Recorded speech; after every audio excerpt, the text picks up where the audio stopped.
بسم اللہ الرحمن الرحیم۔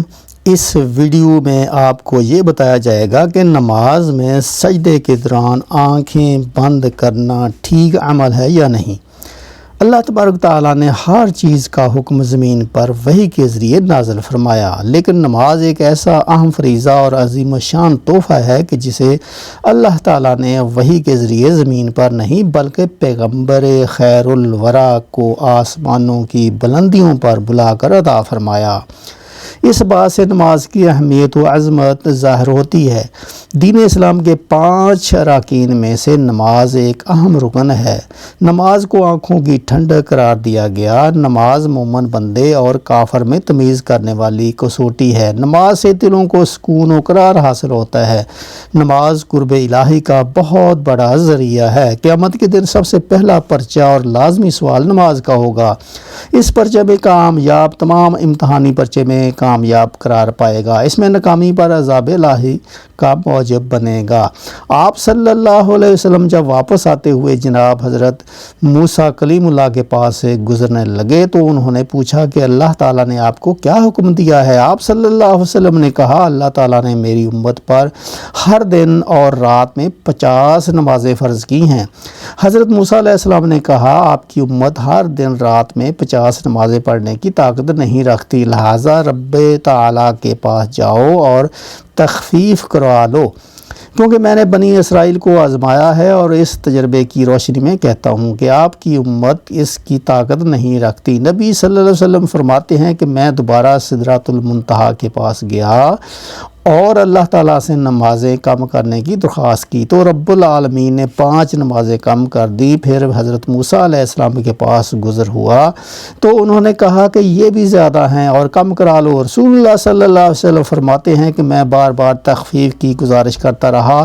آخرکار اللہ تعالیٰ نے فرمایا کہ آپ کی امت 5 نمازیں پڑھا کرے تو میں اجر 10 کا دوں گا اور ایک نیکی کا اجر ہمارے ہاں 10 گنا ہے۔ آپ صلی اللہ علیہ وسلم کی امت 5 نمازیں پڑھے گی، ان کے اعمال نامے میں 50 درج کی جائیں گی، یعنی 50 نمازوں کا اجر و ثواب ملے گا۔ ناظرین، دین اسلام کا دوسرا ستون نماز ہے۔ قرآن پاک میں جگہ جگہ ایمان کے بعد سب سے زیادہ ذکر نماز قائم کرنے کا ہے۔ نماز بندے کو اپنے رب کے اتنا قریب کر دیتی ہے کہ اتنی قربت کسی بھی دوسرے عمل کے ذریعے اور کسی بھی دوسری حالت میں اسے حاصل نہیں ہو سکتی۔ نماز قائم کرنے کی بدولت ہی مسلمان اللہ کی یاد، اس کا قرب، اس کی حضوری اور اس کی اہم کلامی جیسی نعمتوں سے فیض یاب ہوتا ہے۔ یا دین کی روح اور بندگی کی معراج ان چیزوں کے سوا اور بھی کچھ ہو سکتی ہے؟ ظاہر ہے کہ نہیں ہو سکتی۔ ایمان کی جڑوں کو تازگی صرف اللہ تعالیٰ کی یاد سے بھی ملتی ہے۔ جس درخت کی جڑوں کو نمی اور تازگی نہ ملے تو وہ سوکھنے لگتا ہے اور پھلنا پھولنا بند کر دیتا ہے۔ اس لیے جس شخص کا دل اللہ تعالیٰ کی یاد سے غافل ہوا اس کا ایمان مرجھا جاتا ہے۔ نیک اور صالح شخص صرف وہی ہو سکتا ہے جس کے اندر ایمان کی تازگی موجود ہو، اور ایمان اسی کا تازہ ہو سکتا ہے جس کے دل میں اللہ تعالیٰ کی یاد گھر کیے ہوئے ہو۔ نماز کی بہت بڑی اہمیت ہے۔ مسلمان اور کافر میں فرق کرنے والی نماز ہی ہے، یعنی جو نماز پڑھتا ہے وہ مسلمان ہے اور جو نماز نہیں پڑھتا وہ کافر ہے۔ کیا نماز میں آنکھیں بند کرنا درست ہے یا نہیں، اور کن حالات میں آنکھیں بند کرنے کی اجازت دی گئی ہے؟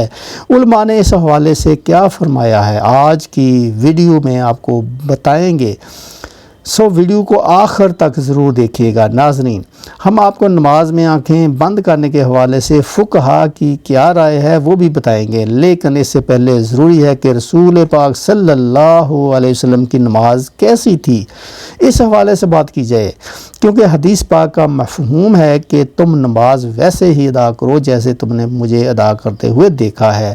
تو ناظرین، اس لیے ضروری ہے کہ رسول پاک صلی اللہ علیہ وسلم کی نماز کی حالت کے بارے میں جاننا جائے کہ اللہ کے نبی کس طرح سے نماز ادا کر رہے تھے۔ اللہ تعالیٰ کے محبوب بندوں میں انبیاء کرام علیہ السلام، صحابہ کرام رضوان اللہ علیہم اجمعین اور اولیاء کرام رحمت اللہ علیہ ہیں۔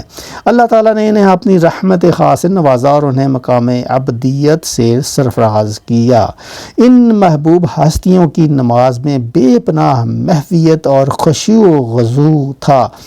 رسول اکرم صلی اللہ علیہ وسلم اعلان نبوت سے پہلے بھی غار حرا میں کافی عرصہ عبادت الہی میں مصروف رہے، مگر جب آپ صلی اللہ علیہ وسلم نے اعلان نبوت فرمایا تو آپ صلی اللہ علیہ وسلم کو نماز کا حکم ملا اور آپ صلی اللہ علیہ وسلم اس پر کاربند ہو گئے۔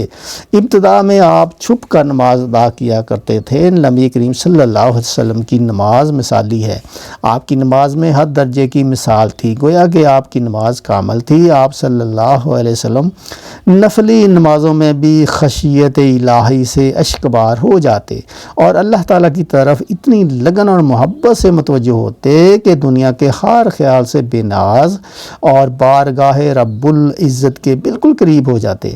اللہ تعالیٰ کے حضور آپ صلی اللہ علیہ وسلم جیسی کامل اور مقبول نماز نہ کوئی پڑھ سکا اور نہ کوئی پڑھ سکے گا۔ تہجد پڑھا کرتے تھے اور شروع میں آپ صلی اللہ علیہ وسلم نماز تہجد فرض تھی، اس کے کچھ عرصہ کے بعد صبح و شام آپ صلی اللہ علیہ وسلم نے 2 رکعتیں پڑھنا شروع کر دیں۔ اس کا ذکر قرآن پاک میں یوں ہوا ہے، صبح و شام آپ اپنے پروردگار کا نام یاد کیا کرو اور رات کے وقت دیر تک اس کو سجدہ کیا کرو، اس کی تسبیح کیا کرو۔ مفسرین کا کہنا ہے کہ رات کو اٹھ کر دیر تک نماز پڑھنے کا حکم 1 سال تک باقی رہا، اس کے بعد رات کی نماز فرض کی بجائے نفل ہو گئی۔ تہجد کے نفل ہو جانے کے بعد بھی حضور اکرم صلی اللہ علیہ وسلم شب میں کثرت سے نماز پڑھا کرتے تھے اور بڑی قرات کیا کرتے تھے۔ بعد میں جب 5 نمازیں باجماعت فرض ہو گئیں تو آپ صلی اللہ علیہ وسلم نے آخری دم تک اس فریضے کو بڑے احسن طریقے سے سرانجام دیا۔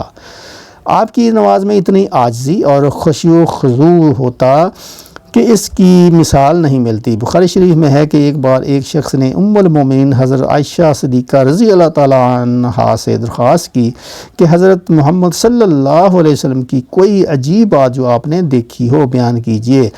حضرت عائشہ صدیقہ رضی اللہ تعالیٰ عنہا نے فرمایا، حضور اکرم صلی اللہ علیہ وسلم کی کون سی بات عجیب نہ تھی، سبھی باتیں عظیم تھیں۔ چنانچہ ایک شب کا واقعہ ہے کہ حضور اکرم صلی اللہ علیہ وسلم میرے پاس تشریف لائے اور لیٹ گئے، پھر فرمایا مجھے چھوڑ دو، میں اپنے رب کی عبادت کروں گا۔ یہ فرما کر نماز کے لیے کھڑے ہو گئے اور رونا شروع کر دیا، یہاں تک کہ آنسو بہہ کر سینہ مبارک تک آ گئے۔ پھر رکوع کیا اور رکوع میں بھی اسی طرح روتے رہے، پھر سجدے میں اسی طرح روتے رہے۔ اس کے بعد سجدے سے سر اٹھایا اور اس وقت بھی رو ہی رہے تھے، یہاں تک کہ حضرت بلال رضی اللہ تعالیٰ عنہ نے آ کر فجر کی نماز کے لیے آواز دی۔ میں نے عرض کیا، یا رسول اللہ صلی اللہ علیہ وسلم آپ اس قدر روتے ہیں حالانکہ آپ معصوم ہیں؟ حضور صلی اللہ علیہ وسلم نے فرمایا، تو کیا میں شکر گزار بندہ نہ بنوں؟ ناظرین، آپ علیہ السلام نے نماز کے لیے بہت سی تکالیف بھی برداشت کی۔ بخاری شریف میں ہے کہ ایک دن آپ صلی اللہ علیہ وسلم حرم شریف میں نماز پڑھ رہے تھے اور قریش بیٹھے مذاق کر رہے تھے۔ ابو جہل نے کہا، کاش اس وقت کوئی جاتا اور اونٹ کی اوجڑی نجاست سمیت اٹھا لاتا اور محمد صلی اللہ علیہ وسلم کی جب سجدے میں جاتے تو ان کی گردن پر ڈال دیتا۔ چنانچہ عقبہ نے ابو جہل کی خواہش کے مطابق ایک بڑے اونٹ کی اوجڑی لا کر آپ صلی اللہ علیہ وسلم پر ڈال دی اور آپ کو سخت تکلیف اٹھانی پڑی۔ مسلم شریف میں حضرت حذیفہ رضی اللہ تعالیٰ عنہ سے مروی ہے کہ رات کو مجھ کو حضور اکرم صلی اللہ علیہ وسلم کے ساتھ نماز پڑھنے کا اتفاق ہوا۔ حضور اکرم صلی اللہ علیہ وسلم نے سورہ بقرہ شروع کی، میں نے سمجھا آپ صلی اللہ علیہ وسلم آپ 100 آیتوں تک پڑھیں گے، لیکن جب آپ اس کو پڑھ کر آگے بڑھے تو میں نے دل میں کہا شاید آپ صلی اللہ علیہ وسلم پوری صورت ایک ہی رکعت میں ختم کرنا چاہتے ہیں۔ چنانچہ جب آپ نے اس صورت کو ختم کیا تو میں نے خیال کیا کہ اب آپ صلی اللہ علیہ وسلم رکوع کریں گے، لیکن آپ صلی اللہ علیہ وسلم نے فوراً سورہ آل عمران شروع کر دی اور وہ بھی ختم ہو گئی تو سورہ نساء شروع کر دی۔ حضور اکرم صلی اللہ علیہ وسلم بہت ٹھہر کر نہایت سکون و اطمینان سے قرات فرما رہے تھے اور ہر آیت کے مضمون کے مطابق درمیان میں تسبیح اور دعا کرتے جاتے تھے۔ اس کے بعد حضور صلی اللہ علیہ وسلم نے رکوع کیا، رکوع میں بھی قیام کے برابر توقف فرمایا، پھر کھڑے ہوئے اور اتنے ہی دیر کھڑے رہے، پھر سجدہ کیا اور سجدے میں بھی اسی قدر دیر فرمائی۔ حضرت عوف رضی اللہ تعالیٰ عنہ کہتے ہیں کہ ایک رات میں حضور اکرم صلی اللہ علیہ وسلم کے ساتھ تھا، حضور اکرم صلی اللہ علیہ وسلم نے مسواک کی، وضو فرمایا اور نماز کے لیے کھڑے ہو گئے۔ میں بھی حضور صلی اللہ علیہ وسلم کے ساتھ نماز میں شریک ہوا۔ حضور اکرم صلی اللہ علیہ وسلم نے ایک رکعت میں پوری سورہ بقرہ پڑھ ڈالی۔ جہاں رحمت کی آیت آتی ٹھہر جاتے اور دیر تک رحمت کی دعا مانگتے رہتے۔ سورہ کے آخر پر رکوع کیا اور اتنی دیر تک رکوع میں رہے جتنی دیر سورہ بقرہ کی قرات میں لگی تھی۔ رکوع کے بعد اتنا ہی طویل سجدہ کیا۔ دوسری رکعت میں سورہ ال عمران پڑھی اور اس طرح ہر رکعت میں پوری ایک سورت پڑھتے رہے۔ اور تو ناظرین، رسول پاک صلی اللہ علیہ وسلم اس طرح سے نماز پڑھا کرتے تھے۔ کیا ہم نے کبھی غور کیا کہ ہم کس طرح نماز ادا کرتے ہیں؟ کیا ہماری نماز میں کوئی ایک سورت مکمل پڑھی جاتی ہے؟ اپنے گریبان میں جھانک کر دیکھیں، پھر آپ کو پتہ چلے گا کہ امت محمدیہ میں پیدا ہونا خوش قسمتی تو ہے، لیکن کیا ہم نے اس کی طریقوں کو فالو کیا ہے یا نہیں؟ اب بات کرتے ہیں کہ کیا آنکھیں بند کرنا صحیح ہے یا نہیں۔ اس حوالے سے فقہ نے کیا فرمایا ہے؟ اہل علم متفقہ طور پر نماز میں بلا ضرورت آنکھیں بند کرنے کو مکروہ کہتے ہیں۔ چنانچہ الروز کے مؤلف نے صراحت کے ساتھ یہ لکھا ہے کہ یہ یہودیوں کا عمل ہے۔ اسی طرح تحفۃ الملوک کے مؤلف نے بھی اس کے مکروہ ہونے کی صراحت کی ہے، لیکن انہوں نے کسی قسم کی ضرورت ہونے یا نہ ہونے کا ذکر نہیں کیا۔ اور قاسانی رحمۃ اللہ علیہ کہتے ہیں کہ یہ مکروہ ہے کیونکہ یہ سنت سے متصادم ہے کہ نماز کی حالت میں سجدے کی جگہ پر دیکھنا شرعی عمل ہے، نیز یہ بھی کہ ہر عضو کا عبادت میں حصہ ہے، چنانچہ اسی طرح آنکھوں کا بھی عبادت میں حصہ ہے۔ مرقات الفلاح کے مؤلف نے نماز کے دوران آنکھیں بند کرنے کو مکروہ کہا ہے، تاہم کہیں مصلحت کا تقاضا ہو تو جائز ہے، بلکہ انہوں نے یہ بھی کہا ہے کہ بسا اوقات آنکھیں بند کرنا آنکھیں کھلی رہنے سے بہتر ہوگا۔ امام عاص بن عبدالسلام رحمۃ اللہ علیہ نے اپنی فتاویٰ میں ضرورت کے وقت آنکھیں بند کرنے کی اجازت دی ہے کہ اگر اسے نماز میں خشوع زیادہ پیدا ہونے کا امکان ہو تو آنکھیں بند کی جا سکتی ہیں، جبکہ ابن قیم رحمۃ اللہ علیہ نے زائد المیعاد میں صراحت کے ساتھ لکھا ہے کہ اگر آنکھیں کھول کر رکھنے سے نماز میں خشوع زیادہ پیدا ہوگا تو آنکھیں کھول کر رکھنا ضروری ہے، اور اگر آنکھیں بند کر کے رکھنے سے زیادہ خشوع پیدا ہوگا کہ مثلاً اگر کوئی شخص نقش و نگار یا کوئی اور چیز موجود ہے جس سے خشوع میں خلل پیدا ہوتا ہے تو پھر قطعی طور پر مکروہ نہیں ہے، بلکہ ایسی صورت میں آنکھیں بند کرنے کو مستحب کہنا مقاصد شریعت سے مکروہ کہنے کی نسبت قریب تر ہے، واللہ عالم۔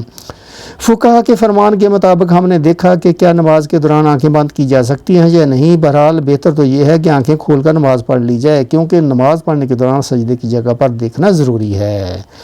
حضرت ابو ہریرہ رضی اللہ تعالیٰ عنہ فرماتے ہیں کہ ایک شخص اپنے گھر والوں کے پاس آئے، جب انہوں نے دیکھا کہ گھر والے ضرورت مند ہیں تو وہ صحرا کی طرف نکل گئے۔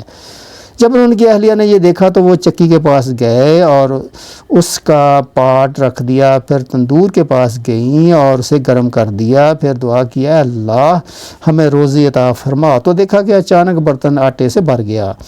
راوی کہتی ہیں یہ پھر تندور کے پاس گئی تو وہ روٹیوں سے بھرا ہوا تھا۔ راوی کہتے ہیں پھر شوہر واپس آئے تو یہ صورتحال دیکھ کر کہنے لگے، تمہیں میرے بعد کسی کی طرف سے کوئی چیز پہنچی ہے؟ اہلیہ نے کہا، جی ہاں، ہمارے رب کی طرف سے پہنچی ہے۔ پھر وہ چکی کے پاس گئے اور اس کا پاٹ اٹھا دیا۔ بعد میں نبی کریم صلی اللہ علیہ وسلم سے پورے واقعہ کا ذکر کیا تو آپ صلی اللہ علیہ وسلم نے فرمایا، اگر وہ چکی کا پاٹ نہ اٹھاتے تو وہ قیامت تک چلتی رہتی۔ اگر آپ کو یہ ویڈیو پسند آئی ہے تو میرے چینل کو لائک کریں۔